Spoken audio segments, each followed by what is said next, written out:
नमस्कार. महाराष्ट्राचा लाडका चॅनल मराठी कायद्यामध्ये आपले सर्वांचे स्वागत. मित्रांनो, आजचा आपला महत्त्वाचा विषय आहे कलम 9 ची केस, नांदवण्याची केस आणि त्याची उपयुक्तता किंवा शाप. कलम 9चा केस शाप आहे की वरदान, ती केस करावी की नाही याच्याबद्दल आपण थोडीशी चर्चा करणार आहे. उपदेश म्हणता येणार नाही, कारण की आपण सगळेच लोक खूपच हुशार आहे. त्यामुळे आपल्याला असं म्हणता येईल की त्याच्याबद्दल आपण चर्चा करून ठरवूया की आज ही केस करायची की नाही करायची.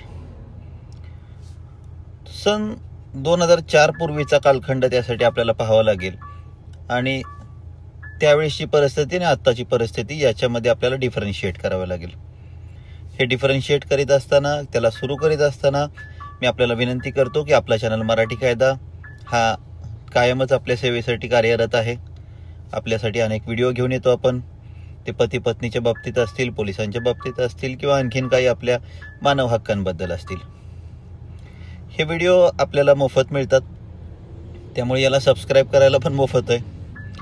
पण तेही आपण टाळताय, तर मित्रांनो माझी विनंती राहील सबस्क्राईब पहिल्यांदा करा केलं नसेल त्याने, कारण की यातून आपल्याला अनेक कायदेशीर मार्ग मिळणार आहेत, तेही मोफत, अगदी मोफत. हे बघायला, हे ऐकायला, शेअर करायला काही लागत नाही. त्यामुळे सबस्क्राईब करायचं आणि शेअर करायला विसरायचं नाही. तर मित्रांनो, सेक्शन 9 ची केस भारतामध्ये करायची की नाही करायची आणि त्याची उपयुक्तता राहिलेली आहे की नाही राहिलेली आणि त्याच्यात पोटगीवर काही परिणाम पडतो की नाही पडतो, तुमचा आवडता अगदी मनातला विषय, हृदयाजवळचा विषय पोटगी. आयुष्य बरबाद झालं तरी चालेल, परंतु पोटगीचा विषय फार आमचा जवळीकचा झालेला आहे. त्याबद्दलही मी अनेक वेळा मुलांना सल्ला देत असतो की असे कुठले सल्ले ऐकू नका, म्हाताऱ्यांचे ऐकू नका, कोणाचे ऐकू नका, कोणाचे ऐकू नका मित्रांनो, कारण या सल्ल्यांमुळे तुमचं आयुष्य खराब होते. त्यामुळे डर के आगे जीत है असे म्हणून या केसमध्ये पडा. त्याला घाबरायची गरज नाही. काय व्हायचं ते होत राहील, परंतु त्यामध्ये जर तुम्ही तुमचे अनेक वर्ष घालवत असाल तर माझं म्हणणं आहे की तुम्ही ही चूक करताय, फार मोठी चूक करताय. तुमचे पैसे नक्की येतील परत, कधी ना कधी तुम्ही चांगला व्यवसाय कराल, नोकरी वाढेल, परंतु तुमची गेलेली वर्ष कशी येतात ती परत येणार नाहीत. त्यामुळे याच्याबद्दल न घाबरता आपण कारवाईमध्ये पडलं पाहिजे, हे देखील आज मी तुम्हाला सांगतो. तर मित्रांनो, सेक्शन 9 ची केस करायची की नाही करायची, तर मी आधी काय म्हटलं की 2004चा आधीचा कालखंड पाहावा लागेल.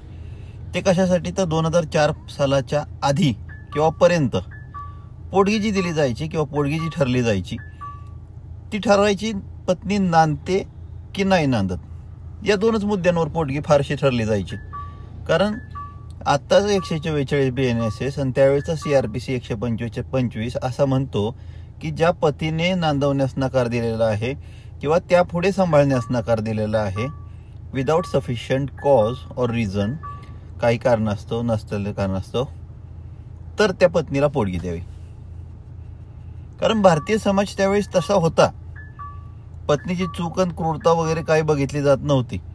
मी हे पण मान्य करतो की तो कायदा तेवढासा काही चांगला नव्हता, पण आजच्या परिस्थितीत तोच कायदा बरा होता असं म्हणायची पाळी आली. की स्वातंत्र्यावर कुणाच्याही गदा न, ती पत्नी असो, मुलगी असो, कुणाची तुमची असो, माझी असो, बहीण असो, हे चूकच आहे. परंतु या कायद्याचा अतिरेकी वापर केला गेला म्हणून मान्य न्यायालयाने देखील पत्नीच्या अशा केसेसला लिगल टेररिझम ठरवलेलं आहे. मग पत्नीच्या या चुकीच्या कायद्याच्या वापराला जर लिगल टेररिझम, कायदेशीर दहशतवाद असे म्हणण्यापर्यंत वेळ आली तर याबद्दल विचार करण्याची वेळ त्या पत्नीची पण आहे. पण अशा केसेस करणारी मुलगी, पत्नी विचार करणार नाहीये. त्यामुळे आपल्याला बघावं लागेल की आपण यातून कसं सुटतोय. तर मित्रांनो, 2004 सालापर्यंत अशा रीतीने पोटगी दिली जायची की बाबा ती पत्नी नांदते की नाही नांदते किंवा पती तिला नांदवतो की नाही नांदवत. तर आता काय झालंय की मग 2005 सालचा कायदा आला आणि त्यामध्ये असं म्हटलं गेलं की नांदणं बिन्न नाही, क्रूरता केली तर पोटगी, क्रूरता सिद्ध केली तर पोटगी, क्रूरता नुसतं म्हटलं तरी पोटगी. त्याला प्रायमा फेसी म्हटलेलं आहे. आणि मग ते पत्नीनं सिद्ध करायचं, पतीने पुरावे द्यायचे आणि मग ती पोटगी पुढे कंटिन्यू राहील का नाही राहील ते पुढं आलं. तर मित्रांनो, माझं असं म्हणणं आहे की 2005च्या या कायद्यामुळे domestic violence act, protection of woman from domestic violence act 2005, यामुळे पोटगी कशावर आली तर पतीकडून पत्नीचा छळ होतोय की नाही आणि हे पत्नी सिद्ध करते की नाही याच्यावर पोटगी आली. मग 2004 सालचा पर्यंत हा कायदा नव्हता, तोपर्यंत तुम्ही नांदायची केस करत होता, कारण की तुम्ही दाखवायचा प्रयत्न करीत होता की तुम्ही तर नांदवायला तयार आहे. नुसतं पतीनं म्हणून उपयोग होत नव्हता 125च्या केसमध्ये, म्हणून हा त्यावेळेसचा मार्ग काढला गेला त्यावेळेसच्या तत्कालीन वकिलांनी की 125ची केस दाखल करायच्या आधी किंवा दाखल केल्यावर पतीतर्फे सेक्शन 9ची हिंदू मॅरेज ऍक्टची केस करायची आणि प्रामाणिकपणे सिद्ध करायचं की तो नांदवायला तयार आहे.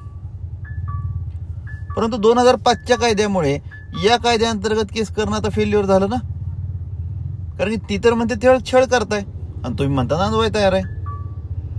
मग तुम्ही तिला दाखवताय की नाही शी इज गुड आणि मग मी तिच्याबरोबर संसार करायला तयार आहे, असं आत्ताच्या घडीत जर तुम्ही सेक्शन 9 दाखल केला तर त्याचा अर्थ झाला. तुम्हाला कळत नसेल तर आता मी काय करू शकत नाही, पण साध्या शब्दात सांगायचं झालं तर आत्ताच्या घडीत त्यामुळे सेक्शन 9 जी केस आहे ती अव्यावहारिक झालेली आहे. सेक्शन 9ची केस म्हणजे सध्याचा भारतातील 1 रुपयाची नोट झाली. तुम्ही आता इतके जण व्हिडिओ बघताय किंवा थोड्या वेळाने बघत असाल, मला सांगा किती लोकांच्या खिशात 1 रुपयाची नोट आहे? पण ती कायदेशीर आहे ना, अगदी घेतलं नाही तर शिक्षा होईल एवढी कायदेशीर आहे.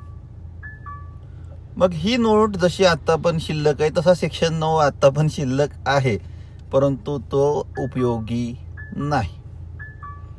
तर मग तुमच्यावर जर पत्नीने तुमच्या क्रूरता केली असेल तर पहिली केस करायला कचरू नका. तुम्ही तिच्यावर नांदायची केस केली किंवा नांदायला होकार दिला म्हणून डोमेस्टिक व्हायलन्स ऍक्ट मधली पोटगी तुमची वाचणार नाही. त्यात तुम्हाला दाखवावं लागेल की पत्नीवर आम्ही पोटगी क्रूरता केलेली नाही, या पत्नीनेच आमच्यावर क्रूरता केलेली आहे.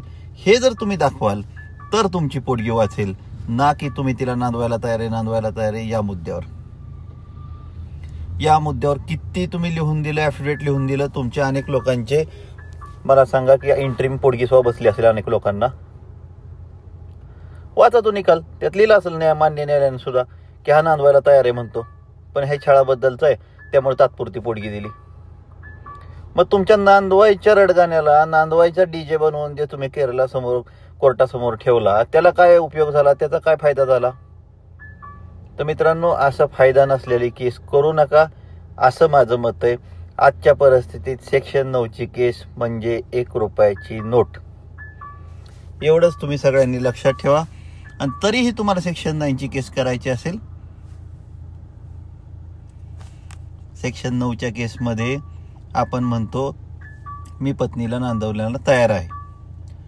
इकडे डोमेस्टिक व्हायलन्सची केस करून पत्नी म्हणते माझा छळ होतो, म्हणजे तिला नांदायला जा असं कोर्ट सांगेल का? नाही. म्हणेल का छळ सहन कर?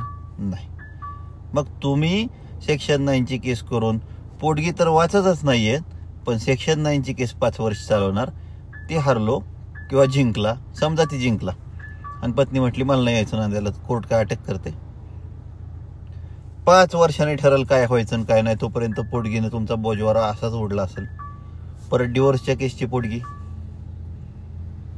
म्हणून मित्रांनो, अशी 4-5 वर्ष स्वतःच्या आयुष्यातली वाया घालवू नका. जर तुम्हाला वाटतंय की ही पत्नीसोबत राहण्याची लायकी नाही, ह्या पत्नीसोबत राहण्याची परिस्थिती नाही, तर पोटगी वाचवण्यासाठी चुकीचं उत्तर देऊ नका, जे आता फायदेशीर पण राहिलेलं नाहीये. डोमेस्टिक व्हायलन्स ऍक्टची जर तिनं केस केली असेल, 498 केली असेल, 498ची तयारी केली असेल, तर भक्कम पुरावे बनवून, भक्कम त्याचा अटॅक बनवून तुम्ही डिवोर्सच्या केसची तयारी करा. ज्या पत्नीने तुम्हाला, तुमच्या घरच्यांना, आई वडिलांना, आजीला, तुमच्या कुत्र्याला, मांजराला पोलीस स्टेशनला नेलंय, अजिबात परत आणायचं नाही. त्यावेळी तिचा 498 दाखल होण्यापूर्वी जमलं तर किंवा नंतर ते कारण घालून की एवढं करून स्वतःनं 498ची केस दाखल करून माझ्यावर आणि माझ्या फॅमिलीवर क्रूरता केलेली आहे म्हणून मी तिच्यासोबत राहू शकत नाही, या कारणास्तव तुमची डिवोर्सची केस दाखल झाली पाहिजे. म्हणजे तिची 498 किंवा DV संपेस तोपर्यंत तुमची पण डिवोर्सची केस संपेल आणि मग तुम्ही तिला पत्रिका पाठवा आणि तुमच्या लग्नात बोलवा दुसऱ्या. तर मित्रांनो, हा होता आजचा आपला व्हिडिओ की सेक्शन 9ची केस करण्यामुळे पोटगी थांबत किंवा वाचत नाही. कळालं असेल त्याला उत्तम, नसेल कळालं तरी कॉफी प्या, परत एकदा व्हिडिओ बघा. परत पण नाही कळालं तर जाऊन सेक्शन 9ची केस करा.